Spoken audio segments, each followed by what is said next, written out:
நண்பர்களே, இன்னைக்கு உங்கள சந்திக்கிறது எனக்கு ரொம்ப சந்தோஷம். இந்த தளத்துக்கு நீங்க வந்ததுக்கு நன்றி. உங்களுக்காக ஆண்டவர் நெறைய விஷயங்கள வச்சிருக்கிறார்ன்றத உங்ககிட்ட பகிர்ந்துக்க நான் விரும்புறேன். இன்னைக்கு உங்க கூட நான் பேச வேண்டிய விஷயத்துக்குள்ள போறதுக்கு முன்னாடி, சில விஷயங்கள சொல்லிக்க விரும்புறேன். நீங்க ஜான் கிஃப்டா அப்படின்ற என்னோட Instagram, Facebook, YouTube மூலமா என்ன ஃபாலோ பண்ணி என்னோட பதிவுகள நீங்க பெறலாம். தினமும் என்னோட பாட்காஸ்ட் நீங்க கேட்கலாம். ஆண்டவரோட கிருபையில அதெல்லாம் நல்ல கிரியை செய்து வர்றத நான் பார்க்கிறேன். நீங்களும் அத தினமும் கேளுங்க. நிச்சயமா அது உங்களுக்கு ஒரு பெரிய ஆசீர்வாதமா இருக்கும்னு என்னால சொல்ல முடியும்.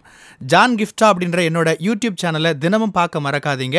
ஃபியல் for the soul with John கிஃப்டா அப்படின்ற இங்கிலீஷ் பாட்காஸ்டையும் நீங்க தினமும் கேட்கலாம்.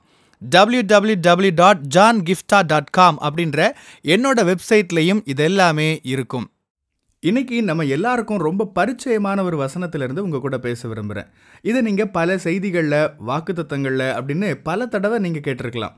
இதை உங்களுக்கு மனப்பாடமாக கூட நீங்கள் ஆக்கியிருக்கலாம். ரோமர் 8:28 இப்படி நான் சொன்னதுமே நீங்கள் இதை அழகாக உச்சரிக்க ஆரம்பிச்சிருப்பீங்க. அன்றியும் அவருடைய தீர்மானத்தின்படி அழைக்கப்பட்டவர்களாய் தேவனிடத்தில் அன்பு கூறுகிறவர்களுக்கு சகலமும் நன்மைக்கு ஏதுவாக நடக்கிறதென்று அறிந்திருக்கிறோம். இந்த வசனம் ரொம்ப பொதுவானது. உலகத்தில் எல்லா இடங்கள்லையும் அதிக அளவில் பயன்படுத்தப்படுகிற ஒரு வசனம் சொல்லலாம். எல்லா மொழிபெயர்ப்புகள்லையும் இந்த வசனத்தோட ஒரு சொற்றொடர் அப்படியே திரும்ப திரும்ப பயன்படுத்தப்பட்டிருக்கிறது. அது என்ன? நாம் அறிந்திருக்கிறோம் என்பதே அது. அறிந்திருக்கிறோம். நாம் எண்ணுகிறோம், நினைக்கிறோம், நம்புகிறோம், எதிர்பார்க்கிறோம் அப்படின்லாம் இல்லை. நாம் அறிந்திருக்கிறோம் என்று இந்த வசனம் சொல்லுது. வாழ்க்கையின் உலக உண்மைகளை உதாரணமாக எடுத்துக்கோங்க. கிழக்க சூரியன் உதிக்கும் அப்படின்றது இது உலக பொது உண்மை. சூரியன் கிழக்க உதிக்கும்னு நினைக்கிறேன்னு யாரும் சொல்கிறதில்ல. அநேகமாக நாளைக்கு சூரியன் கிழக்க உதிக்கும்னு நம்புகிறேன்னு யாரும் சொல்கிறதில்ல. சூரியன் கிழக்க உதிச்சா நல்லா இருக்கும்னு யாரும் சொல்கிறதில்ல. ஏன்னா எல்லாருக்குமே தெரியும் சூரியன் கிழக்க உதிக்குன்ற உண்மை. எந்த சூழல்லையும் அதுதான் உண்மை. யாரும் தலையை சொரிஞ்சுக்கிட்டு நாளைக்கு கிழக்கா மேற்கா வடக்கையா தெற்கையா எங்கே உதிக்குன்னு தெரியலையேன்னு சொல்கிறதில்ல. ஏன்னா அது கிழக்கத்தான் உதிக்குன்றது எல்லாருக்கும் தெரியும். அது உலக பொது உண்மை, இயற்கையோட நியதி. இது நடக்குமா நடக்காதான்னு யோசிக்க தேவையும் வாய்ப்பும் ஏற்படுறதே இல்லை. எந்த சந்தேகத்துக்கும் இடமில்லாமல் சூரியன் கிழக்கத்தான் உதிக்கும். படைக்கப்பட்ட படைப்பான ஒரு சூரியன் கிழக்கத்தான் உதிக்கும்னு நீங்கள் எந்த சந்தேகமும் இல்லாமல் நம்ப முடிஞ்சப்ப, சிருஷ்டிகர்த்தாவான ஜீவனுள்ள தேவனான அவரை நீங்களும் நானும் எந்த அளவுக்கு நம்பணும்? அவர் நமக்கு வாக்கு கொடுக்குறாரு, உன்னோட நன்மைக்கு ஏதுவாக தான் நடக்கும்னு சொல்கிறாரு. அது நல்லதோ கெட்டதோ நீங்கள் அவரை நம்புறீங்க, அவரோட தீர்மானத்தின்படி நீங்கள் அழைக்கப்பட்டிருக்கீங்க அப்படின்னா அது எல்லாத்தையும் அவர் உங்களோட நன்மைக்கு ஏதுவாக நிச்சயமாக மாற்றுவார். ஜீவனுள்ள தேவனுடைய குமாரன் சிருஷ்டிகர்த்தாவே சொல்கிறாரு, இது எல்லாமே உன்னோட நன்மைக்கு ஏதுவாக தான் நடக்கும், உன்னுடைய வாழ்க்கையில் நன்மையானவை நடக்கும், நான் செய்வேன் அப்படின்னு அவர் சொல்கிறாருன்னா நீங்கள் எந்த அளவுக்கு அதை நம்பலாம்? ஆண்டவர் என் வாழ்க்கையில் இடைப்பட்டால் நல்லா இருக்கும்னு நீங்கள் சொல்ல வேண்டியதில்லை. ஆண்டவர் சகலத்தையும் நன்மைக்கு ஏதுவாக நடத்துவார்னு நம்புகிறேன்னு சொல்ல வேண்டியதில்லை. இதெல்லாம் என் வாழ்க்கையில் நடக்கும்னு நினைக்கிறேன்னு நீங்கள் சொல்ல வேண்டாம். ஒரு நிச்சயத்துக்குள்ளே வாங்க. சூரியன் கிழக்கே உதிக்கும்னு நினைக்கிறேன்னு யாரும் சொல்கிறது இல்லையே. சூரியன் கிழக்க தான் உதிக்கும்னு சொல்கிறப்ப எப்படி ஒரு நிச்சயமான இடத்துக்கு வர்றீங்களோ, அதே மாதிரி ஜீவனுள்ள தேவனுடைய குமாரனை பற்றி பேசுகிறப்ப நீங்கள் உறுதியான நிச்சயமான ஒரு இடத்துக்கு வரணும்.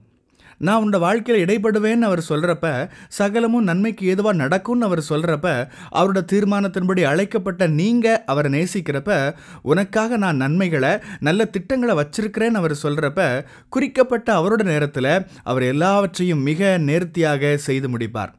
நான் உன் தேவைகளை சந்திப்பேன், உன்னை பராமரிப்பேன்னு அவர் சொல்கிறப்ப, நான் உனக்கு போதித்து உன்னை நடத்துவேன் அப்படின்னு சொல்கிறப்ப, வழிகாட்டுவேன் அப்படின்னு சொல்கிறப்ப, நம்ம ஆராதிக்கிற ஆண்டவர் இதெல்லாம் என்னோட நன்மைக்காக செய்து முடிப்பார்னு எந்த அளவுக்கு நம்ம உறுதியாக நம்பலாம்? இன்றைக்கி இதைத்தான் நான் சொல்ல விரும்புகிறேன். இந்த உண்மையை உறுதியாக நம்புங்க. சூரியன் கிழக்க உதிக்குன்ற உண்மையை நீங்கள் நம்புறதா இருந்தால், ஆண்டவர் உங்கள் வாழ்க்கையில் உண்மையுள்ளவர் அப்படின்ற உண்மையையும் உறுதியாக நம்புங்க. அவர் பொய் சொல்கிறதில்ல. அவர் கொடுத்த எல்லா வாக்குத்தத்தங்களையும், உங்களில் வச்ச எல்லா கனவுகளையும், உங்களுக்கு அவர் கொடுத்த எல்லா தரிசனங்களையும் அவர் நிச்சயமாக நிறைவேற்றுவார். வேதத்தின் எல்லா வார்த்தைகள் வழியாகவும் அவர் உங்களை நடத்துவார்.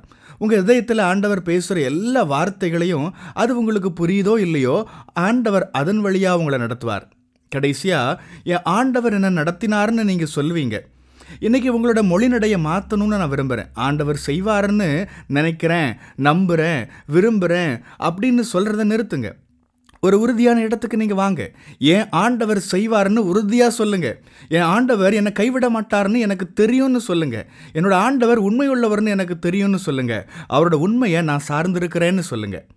சகலத்தையும் அவர் நன்மைக்கு ஏதுவாக நடத்துவார்னு நாம் அறிந்திருக்கிறோம். அவர் நேசிக்கிறவங்க, அவரோட தீர்மானத்தின்படி அழைக்கப்பட்டவங்களுக்கு அப்படியே அவர் செய்வார். ஆமென். கர்த்தர் உங்களை ஆசீர்வதிப்பாராக. பிரியமானவங்களே, இந்த செய்தி மூலமா நீங்க உற்சாகம் அடைஞ்சிருப்பீங்க, ஆசீர்வதிக்கப்பட்டிருப்பீங்கன்னு விசுவாசிக்கிறேன். திரும்பவும் ஞாபகப்படுத்துறேன், நீங்க ஜான் கிஃப்டா அப்படின்ற என்னோட இன்ஸ்டாகிராம், ஃபேஸ்புக், யூடியூப் மூலமா என்னை ஃபாலோ பண்ணி என்னோட பதிவுகளை பெறலாம். ஜான் கிஃப்டா அப்படின்ற என்னோட யூடியூப் சேனலை தினமும் பார்க்க மறக்காதீங்க. Fuel for the soul with John கிஃப்டா அப்படின்ற இங்கிலீஷ் பாட்காஸ்ட்டையும் நீங்கள் தினமும் கேட்கலாம். பாட்காஸ்ட் எபிசோடுக்கு நீங்கள் உங்களோட ரேட்டிங், ரிவ்யூ கொடுத்து ஷேர் பண்ண மறக்காதீங்க. www.johngifta.com அப்படின்ற என்னோட வெப்சைட்லையும் இது எல்லாமே இருக்கும். இந்த ஊழியத்தால் நீங்கள் ஆசீர்வதிக்கப்பட்டிருந்து மற்றவங்களுக்கும் இதே ஆசீர்வாதம் சேரணும்னு விரும்பினா நீங்களும் எங்கள் கூட சேர்ந்து ஆண்டவரோட ராஜ்யத்தை கட்டுற இந்த பணியை உங்களோட நிதி ஆதரவு மூலமாகவும் தாங்கலாம். கூகுள் பே அல்லது நெட் பேங்கிங் அல்லது பேபால் மூலமா நீங்க ஆதரவு தரலாம். எல்லா விவரங்களையும் டிஸ்கிரிப்ஷன்ல நீங்க பார்க்கலாம். ஆண்டவர் உங்களை ஆசீர்வதிப்பாராக.